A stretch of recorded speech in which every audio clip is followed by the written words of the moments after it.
দেখো আজকে তোমাদের জন্য একটা খুব গুরুত্বপূর্ণ অঙ্ক এবং খুব শর্টকাট মেথডে একটা অঙ্ক নিয়েছি যে অঙ্কটা পরীক্ষায় আসে। কি আছে অঙ্কটা দেখি।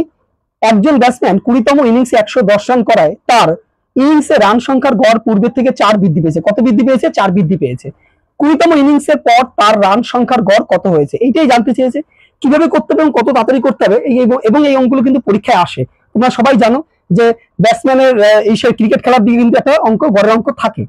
কিচ্ছু করার দরকার নেই, শুধু দেখো 4 বৃদ্ধি পেয়েছে আর এখানে কত 20তম ইনিংস। এই 20 গুণ 4 কত হবে? 4 20 80। এখানে কত রান আছে বলছে 20তম ইনিংসে গিয়ে 110 রান করেছিল, তাহলে এই 110 থেকে তুমি 80 বাদ দাও, তাহলে কত থাকবে? 3, অর্থাৎ 30 রান।